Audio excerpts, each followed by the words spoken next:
Welcome back to my channel. আমি সুতপা চলে এসেছি। তোমরা কেমন আছো? নিশ্চয়ই ভালো আছো, আমিও ভালো আছি। চলে এলাম আরেকটা সকালবেলা। সকাল থেকে শুরু করি, কিন্তু ভিডিওটা দিতে প্রচুর দেরি হয়ে যায়, তাই যেমন করে করি তোমরা এরকম পাশে থেকে সাথে থেকে আমি দেখো। তা সব কাজ করে চলে এসেছি রান্নাঘরে, আর বসে পড়েছি চা আর বিস্কুট নিয়ে, সেটাই তোমাদের বলছি। আর তোমাদেরকে বলি একটা কথা, যখনই ভিডিও স্টার্ট করি তখনই আমি চা খাই। আমার খুব খারাপ লাগে যে আমি একা একা খাই, তোমাদের দিতে পারি না। তা যারা যারা আমার ভিডিও দেখা শুরু করো, তোমরা এক কাপ চা নিয়ে বসে পড়ো, যারা চা খেতে ভীষণ ভালোবাসো, বুঝতে পারছো? চা খেতে খেতে আবার দেখাচ্ছি যে বেগুন ভাজা করবো, নুন হলুদ মাখানো হয়ে গেছে দেখো। আর আজকে একটি সিম্পল রান্নাই করব, খুবই সিম্পল। তা চলো সঙ্গে থাকো, স্কিপ করো না ভিডিওটা, কেউ সঙ্গে থেকে দেখতে থাকো। তা দেখো কড়াই বসিয়ে দিয়েছি, কড়াই গরম করে দিয়ে দিলাম সর্ষের তেল। আর সর্ষের তেল তো রান্না করতে ভালোবাসি বা খেতেও ভালো লাগে। আর আরেকদিকে বসিয়ে দিয়েছি ভাত, সব কিছু রেডি করাই থাকে আমার, তাই ভাত বসিয়ে দিয়েছি। আর এদিকে দেখো তেলটা গরম হয়ে গেছে, দিয়ে দিলাম বেগুন ভাজা। হ্যাঁ, বেগুন ভাজাটাও তোমাদের সাথে শেয়ার করছি। শোনো, ভিডিও যখন দিচ্ছি তা যা যা করবো তাই তাই তো তোমাদের সাথে শেয়ার করবো, তাই সেটাই শেয়ার করলাম। তোমাদের কেমন লাগে আমি জানি না। তা বেগুন ভাজাটা আমার প্রত্যেকটা মেনুতেই প্রায় থাকে, কারণ বেগুন ভাজাটা খাওয়াটা একটু উপকার।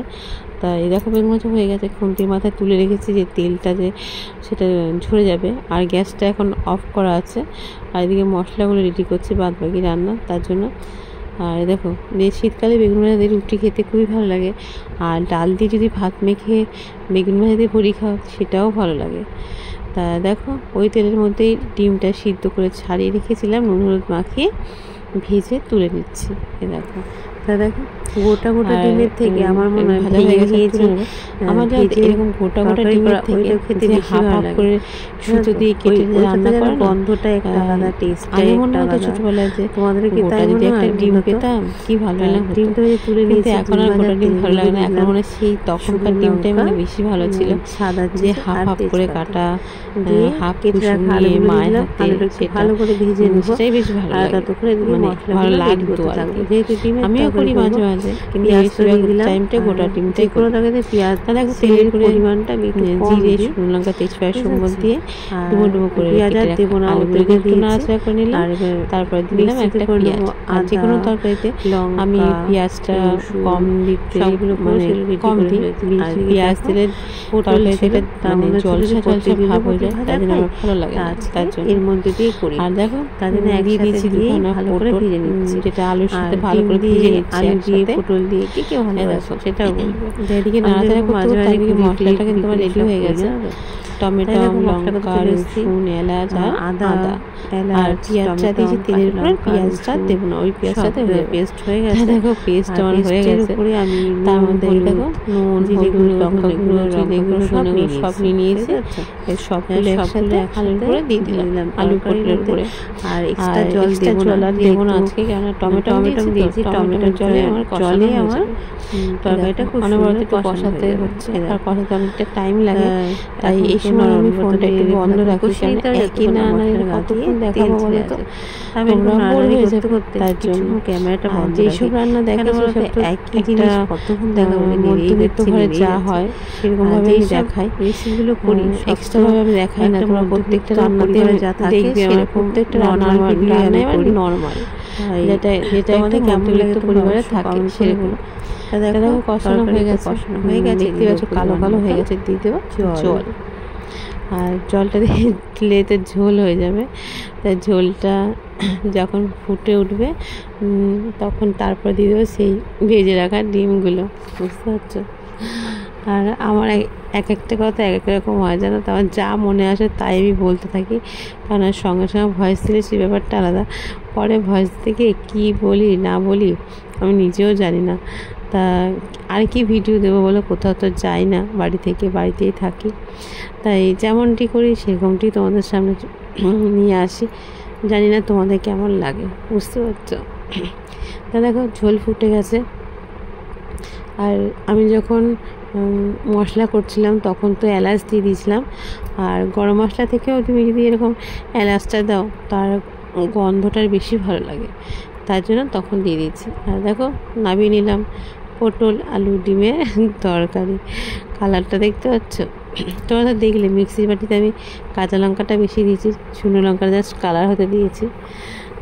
ঝাল না হলে তবে ভালো লাগে না, তাই আর কি। তা দেখো বললাম যে বসে পড়ছি খেতে, সেটাই বললাম। তা খাওয়া দাওয়ার পরে তোমাদের সামনে আসিনি, লাইভ করলাম, তারপরে চলে গেলাম। কলতলায় বাসন মাজা হয়ে গেছে, সেটাই তোমাদের দেখাচ্ছি। আর এখন সন্ধে হয়ে গেছে, জানো তো। তাই এখনই ওই জামা কাপড়গুলো ধুলাম, এখন জল পড়ছে দেখো। দিয়ে এখন এগুলো বাইরে ছড়ানো থাক। সারাদিন খালি কাজ আর কাজ, জানো তো। কোথা থেকে যে এত কাজ আসে জানি না, একটার পর একটা ঠিক রেডি হয়ে যায়। তা তোমাদের সামনে তার আসেনি, একবারে আবার এসেছি রাত্রেবেলা। তা আটা ময়দা দুটো মিশিয়ে মাখি, কেননা তাহলে রুটিটা বেশ দেখতে সাদা সাদা হয়, তার জন্য। তা আটা ময়দা নিয়ে নিয়েছি, তার সাথে নিলাম পরিমাণ মতো লবণ আর জল দিয়ে ভালো করে ময়দাটাকে ময়দাটাকে মেখে নেবো। ঠিক আছে, দেখো মাখা হয়ে গেছে। এবার এক একে লেচি করব।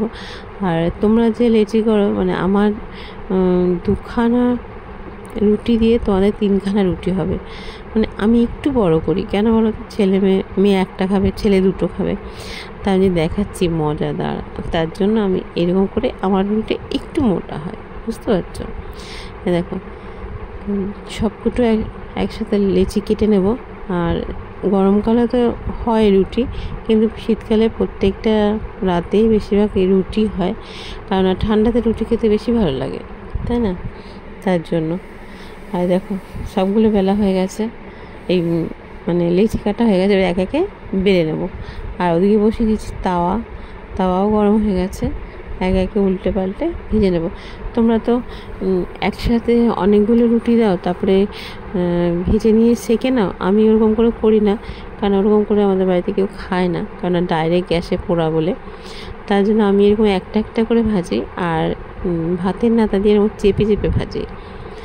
ঠিক আছে, এ দেখো সেটাই তোমাদেরকে দেখালাম, যে চেপে চেপে ভাজি, কিন্তু এরকম ফলে ওই দেখো, বুঝতে পারছো? তা রাতে আর কিছু রান্না করব না। দুপুরে যে রান্না করেছিলাম বেগুন ভাজা, ডিমের তরকারি আর মোচা ঘন্টটা তোমাদের দেখায়নি, কেন মোচা ঘন্টটা অন্য একটা ভিডিওতে দেব, যেটা প্রথম দিকে দেখাবো যে কী করে মোচা অতি সহজে কাটা যায় সেভাবে। তা দেখো রুটিগুলো দেখে বুঝতেই পারছো যে তোমার মানে রুটিগুলি একটু মোটা একটু বড় তা হয়ে গেছে। রুটি ভাজা, ডিমের তরকারি গরমও করে ফেললাম, আর ওই মোচাটা তোমাদের দেখালাম, বুঝতে পারছো? তা রাত্রেবেলা নিয়েছি পেঁয়াজ, শসা, ডিমের তরকারি, আর তার সাথে আছে রুটি। তা কেমন লাগলো ভিডিওটা অবশ্যই কমেন্ট করে বলো। কেউ স্কিপ করো না, ফুল ভিডিওটা দেখো। তোমরা আমার পাশে থেকো, আমিও তোমাদের পাশে আছি। আর সবসময় সবাই ভালো থেকো, সুস্থ থেকো, এটাই বলবো। দেখা হবে নতুন কোনো ভিডিওর সঙ্গে। আজকের মতন আসি, সবাইকে টাটা।